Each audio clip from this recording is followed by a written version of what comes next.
Doctor Malik, जिनकी उम्र लगभग 40 वर्ष थी, उनके परिवार में उनकी पत्नी नेहा और उनकी एक प्यारी सी बेटी अंजलि थी। डॉक्टर मलिक अपने शहर के जाने माने डॉक्टर थे। उनकी गिनती शहर के अच्छे डॉक्टर्स में की जाती थी। कहते हैं कि वो पेशेंट को देखते ही उसकी बीमारी भांप लिया करते थे और जो एक बार उनसे दवा ले जाता था उसे दोबारा उनके पास आने की ज़रूरत ही महसूस नहीं होती थी, क्योंकि पेशेंट उनकी एक बार की दवा से ही ठीक हो जाता था। डॉक्टर मलिक को लोग भगवान की तरह पूजते थे। डॉक्टर मलिक की लाइफ में सब अच्छा चल रहा था। एक बार उन्हें पता चला कि उनका ट्रांसफ़र अब मेट्रो सिटी से हटकर एक पहाड़ी स्थान पर हो गया है।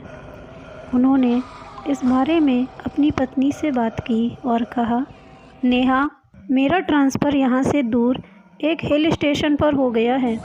मैं वहाँ जाने को उत्सुक तो हूँ, पर तुम्हारे और अंजलि के बिना मेरा वहाँ मन नहीं लगेगा। नेहा अपने पति की बात सुनकर थोड़ा उदास हो जाती है। फिर कहती है, अरे आप पहले वहाँ पहुँचिए और वहाँ रहकर हम सब के रहने का और हमारी सभी सुविधाओं का अच्छे से बंदोबस्त करिए। बस फिर क्या, कुछ दिन में हम भी वहाँ होंगे। यह सुनकर डॉक्टर मलिक को थोड़ी तसल्ली होती है और अगले दिन वो भारी मन से अपना ज़रूरी सामान पैक करके अपनी पत्नी और अपनी बेटी से विदा लेकर अपनी कार से हिल स्टेशन की तरफ चल देते हैं।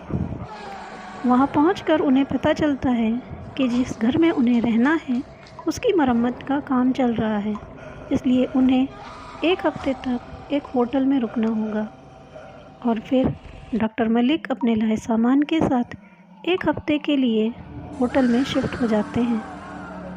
होटल में रहते हुए उन्हें अभी 2 ही दिन हुए थे कि एक रात को जब वो विंडो के पास बैठकर कॉफ़ी पी रहे थे और रूम की विंडो से बाहर हो रही बारिश का आनंद ले रहे थे कि तभी उनके मोबाइल की घंटी बज उठती है।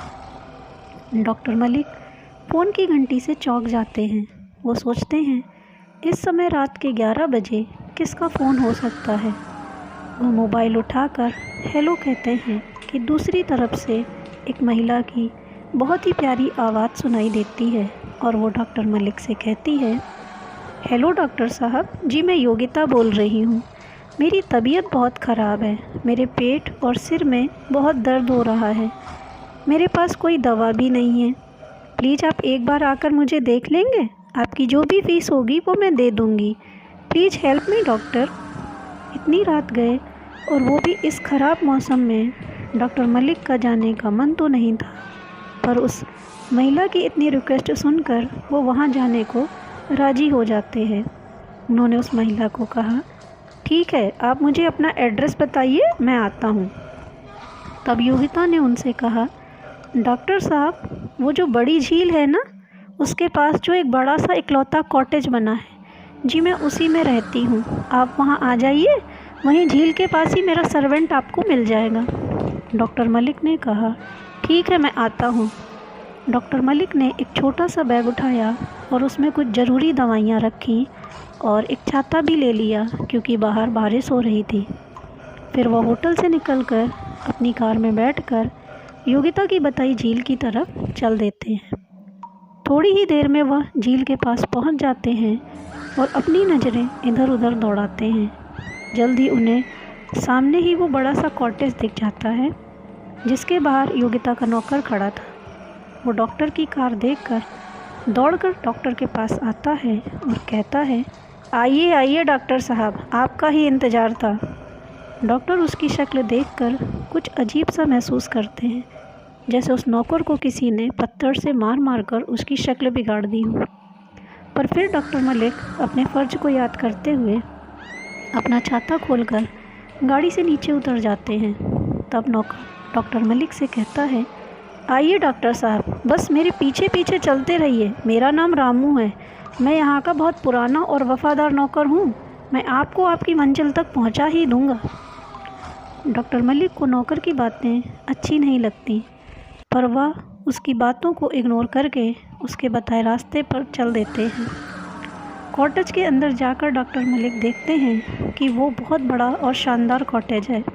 उसमें सब कीमती चीज़ें रखी हैं। लगता है कोई ख़ानदानी रईस है, डॉक्टर मलिक मन में सोचते हैं। जल्द ही नौकर उन्हें उस घर की तीसरी मंजिल के चौथे कमरे में लेकर पहुंचता है।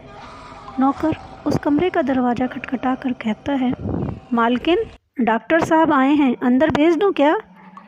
अंदर से योगिता की दर्द भरी आवाज़ आती है, हाँ हाँ भेज दो। डॉक्टर मलिक उस कमरे का दरवाज़ा खोलकर अंदर जाते हैं। अंदर जाकर वो देखते हैं एक बेहद खूबसूरत महिला सामने बेड पर लेटी दर्द से कराह रही है। डॉक्टर मलिक उस महिला के बेड के पास रखी कुर्सी पर बैठ जाते हैं। फिर उससे कहते हैं, मैं दवाइयाँ ले आया हूँ, आप उठकर जल्दी से दवा खा लीजिए, कुछ समय के बाद आपको राहत मिल जाएगी। यह कहकर डॉक्टर मलिक उस महिला को अपने साथ लाई दवा और उस बेड की साइड टेबल पर रखी पानी की बोतल से पानी देते हैं। महिला दवा खाकर फिर लेट जाती है और डॉक्टर मलिक का शुक्रिया अदा करती है। डॉक्टर मलिक उस महिला को कुछ एक्स्ट्रा दवा भी देते हैं और कहते हैं, वैसे तो आप इसी दवा से ठीक हो जाएंगी, पर फिर भी कुछ परेशानी महसूस हो तो ये दवा और रख लीजिए, ज़रूरत पड़ने पर खा लीजिएगा। फिर डॉक्टर मलिक योगिता से पूछते हैं, आप इतने बड़े घर में अकेली रहती हैं? तब योगिता उनसे कहती है, अरे नहीं डॉक्टर साहब, मेरे पति और मेरे दोनों बच्चे भी यहीं रहते हैं, अभी वो कुछ दिन के लिए दूसरे शहर घूमने गए हैं। डॉक्टर मलिक कहते हैं, अच्छा ये बताइए आपको मेरा नंबर कहाँ से मिला? इस पर योगिता एक अजीब सी मुस्कुराहट के साथ कहती है, अरे डॉक्टर, तुम्हारा नंबर ढूंढना कौन सा मुश्किल काम है। ये हिल स्टेशन एक छोटी सी जगह है और आप ठहरे एक मशहूर नामचीन डॉक्टर। वैसे आपने अपना फ़र्ज़ बहुत अच्छे से निभाया, अब आने वाले समय में मैं भी अपना फ़र्ज़ बहुत अच्छे से निभाऊंगी। डॉक्टर मलिक कहते हैं, मतलब क्या है आपका? मैं कुछ समझा नहीं। तब योगिता उन्हें अपने पर्स से कुछ रुपए निकाल कर देती है और कहती है, कुछ नहीं डॉक्टर, आप ये रुपए अपनी फ़ीस के तौर पर रखिए और अब मुझे आराम करने दीजिए। डॉक्टर मलिक जल्दबाजी में वो रुपए बिना देखे अपने पैंट की जेब में रख लेते हैं और उस कॉटेज से बाहर आकर अपनी कार में बैठकर होटल की तरफ चल देते हैं। उन्हें पूरे रास्ते कुछ अजीब सा लग रहा था। उन्हें ऐसे लग रहा था जैसे उन्होंने उस महिला को पहले भी कहीं देखा हो, पर उन्हें कुछ याद नहीं आ रहा था और वो यह सब सोचते सोचते होटल पहुंच जाते हैं। दूसरे दिन वो तैयार होकर अपने क्लिनिक पहुंचते हैं। वहां पहुंचकर वो पेशेंट को देखने में बिजी हो जाते हैं। थोड़ी देर बाद जब वो पेशेंट देखकर फ्री होते हैं, तभी उनके पास उनका कंपाउंडर आ जाता है और वो डॉक्टर मलिक से कहता है, डॉक्टर साहब, बच्चे का एडमिशन कराना है, कुछ रुपयों की ज़रूरत है। डॉक्टर मलिक कहते हैं, हाँ हाँ बिल्कुल, क्यों नहीं, अभी देता हूँ। फिर उन्हें योगिता के दिए पैसे याद आते हैं जो उन्होंने बिना देखे पैंट की जेब में रख लिए थे। उन्होंने जल्दी से पैंट की जेब में हाथ डाला और रुपए बाहर निकाले, पर यह क्या, रुपए देखकर वो डर गए और रुपए उनके हाथ से छूटकर नीचे गिर गए। उन सभी रुपयों पर खून लगा था। ये देखकर कंपाउंडर भी डर गया और वो बोला, डॉक्टर साहब, हमें कोई रुपया नहीं चाहिए, ये रुपए आप ही रखो अपने पास। और यह कहकर कंपाउंडर वहाँ से चला गया। डॉक्टर सोच में पड़ गए कि ये सब है क्या। उन्हें हैरानी के साथ साथ गुस्सा भी था। दूसरे दिन रात में जब डॉक्टर फ्री होकर होटल के रूम में बैठे थे, उन्होंने सोचा, चलो योगिता की बीमारी चलकर पूछ लेता हूँ और साथ ही उससे इन रुपयों का सच भी जान लेता हूँ। यह सोचकर वो अपनी कार लेकर होटल से निकल पड़ते हैं और उस झील की तरफ चल देते हैं। रास्ते में हल्की हल्की बारिश हो रही थी, ठंडी ठंडी हवा चल रही थी। अभी डॉक्टर साहब आधी दूर ही पहुँचे होंगे कि उन्हें रास्ते के बीचों बीच एक बड़ा सा कटा पेड़ मिलता है जिसने बीच सड़क पर गिरकर रास्ता ही जाम कर दिया था। डॉक्टर मलिक को अब आगे जाने का कोई रास्ता नहीं सूझ रहा था। तभी उन्होंने वहाँ सड़क के किनारे कुछ आदमियों को आग तापते देखा। उन्होंने उनमें से एक आदमी को इशारे से अपने पास बुलाया और कहा, सुनो, इस रास्ते के अलावा और कोई रास्ता है क्या जो बड़ी झील की तरफ जाता हो? बड़ी झील का नाम सुनते ही वो आदमी बुरी तरह से चौंक गया। उसने कहा, अरे साहब, उधर जाकर क्या करेंगे? उधर कोई नहीं जाता, वो जगह हॉन्टेड है। यह सुनकर डॉक्टर मलिक हल्के से हंसे और बोले, तुम लोग आज के ज़माने में भी ये सब बातें मानते हो? खैर, मुझे झील नहीं, झील के पास वाले कॉटेज में जाना है। इस पर वह आदमी बोला, कौन सा कॉटेज? किस कॉटेज की बात कर रहे हैं? वह तो सालों से बंद पड़ा है, वहाँ तो कोई नहीं रहता। आप कल यहाँ दिन में आना, मैं दिखाऊंगा आपको वो वीरान पड़ा खंडहर कॉटेज। सुना है वहाँ एक औरत ने अपनी बेटी के मरने के गम में उस झील में कूदकर खुदकुशी कर ली थी। तब से वो कॉटेज और वो झील हॉन्टेड मानी जाती है। कहते हैं अमावस की रात वहाँ भूत प्रेत आते हैं, और आज तो सचमुच में अमावस है। मेरी मानो तो आप यहाँ से चले जाओ और दोबारा उधर की तरफ जाने की सोचना भी नहीं। उस आदमी की बात सुनकर डॉक्टर हैरान थे। वो सोच रहे थे, मुझे तो फ़ोन आया था, मैंने तो वहाँ जाकर पेशेंट भी देखा, तो क्या वो सब छलावा था? तभी उन्हें खून लगे नोटों की याद आती है। यह सब सोचकर उन्होंने अपनी कार वापस होटल की ओर मोड़ ली। फिर उन्हें वो नंबर याद आता है जिससे उन्हें फ़ोन आया था। उन्होंने वो नंबर मिलाया तो नंबर नहीं लगा, और उधर से आवाज़ आ रही थी, ये नंबर अब मौजूद नहीं है। अब तो डॉक्टर मलिक को उस आदमी की बताई बातें कुछ कुछ सही लगने लगी। वो चुपचाप अपनी कार चला ही रहे थे कि तभी उन्हें अपनी कार के सामने बीच सड़क पर सफ़ेद साड़ी पहने और बाल खुले एक औरत दिखती है। वो गाड़ी रोकने का इशारा करती है।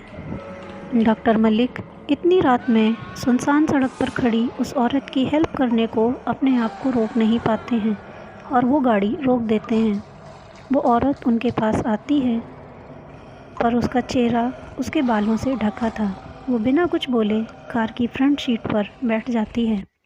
डॉक्टर मलिक उससे कहते हैं, मैडम कहाँ जाना है आपको, कहाँ छोड़ दूँ? तो वो औरत इतने ज़ोर से हंसती है और अपने चेहरे से बालों को हटाते हुए बोलती है, पहचाना? मैं हूँ योगिता। जाना मुझे नहीं, तुम्हें है, और वो भी ऊपर। भूल गया डॉक्टर, आज अमावस है, अमावस, और आज मैं तुम्हें वहाँ पहुँचाऊँगी जहाँ तेरी वजह से मेरी बेटी गई थी। बड़ा आया डॉक्टर बना फिरता है, तेरी गलत दवा की वजह से मेरी बेटी की जान चली गई, और मैं अपनी बेटी के खोने का गम बर्दाश्त नहीं कर सकी, इसलिए मुझे भी खुदकुशी करनी पड़ी।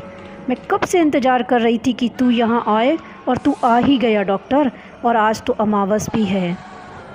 डॉक्टर मलिक ने उससे डरते हुए पूछा, कौन बेटी तुम्हारी? मैंने तो किसी को नहीं मारा। तब योगिता ने उसे कुछ साल पहले की घटना बताई कि कैसे उसकी बेटी स्नेहा डॉक्टर मलिक के गलत इलाज की वजह से मर गई थी। तब डॉक्टर मलिक ने योगिता से कहा, अरे वो मेरी गलत दवा की वजह से नहीं मरी थी, उसे फूड पॉइजनिंग हो गई थी, इस वजह से वो मरी थी। तब योगिता की आत्मा कार से निकलकर बाहर सड़क पर खड़ी हो जाती है और अपने रौद्र रूप में आ जाती है, और वो डॉक्टर मलिक को अपने लंबे हाथों से कार से घसीट कर बाहर निकालती हैं और डॉक्टर का शरीर हवा में उछालती हैं। अपने लंबे लंबे नाखूनों से डॉक्टर के शरीर पर बार बार वार करती है। डॉक्टर के पूरे शरीर से खून निकलने लगता है। वो दर्द और पीड़ा से चिल्लाने लगता है। फिर वह डॉक्टर की आँखों को अपने नाखूनों से बाहर निकाल देती है और डॉक्टर के शरीर को हवा में उछालकर कई कई बार कार की छत पर पटकती है। फिर वह डॉक्टर को कार की स्टीयरिंग सीट पर बिठाती है और तेज़ी से कार को सड़क पर दौड़ाकर एक बड़े से पेड़ पर जाकर टकरा देती है। इतना सब होने के बाद अब डॉक्टर मलिक हमेशा के लिए मौत के आगोश में जा चुके होते हैं। योगिता की आत्मा को बदला लेने के बाद शांति मिल जाती है और वो वहाँ से गायब हो जाती है। सुबह जब उस रास्ते से आने जाने वाले लोग इस एक्सीडेंट को देखते हैं तो आपस में खुसर पुसर कर रहे होते हैं। अरे ये कैसा एक्सीडेंट है जिसमें आंखें ही गायब हैं और शरीर पर नाखूनों के निशान? लगता है ये किसी आदमखोर जानवर का काम है। इतना अजीब केस जिसे पुलिस भी सुलझा नहीं पाती, और ये केस हमेशा हमेशा के लिए अनसुलझे केस की फाइलों में दब कर रह जाता है। दोस्तों, आज का सवाल है, योगिता की बेटी का क्या नाम था? अपना जवाब कमेंट बॉक्स में लिखें।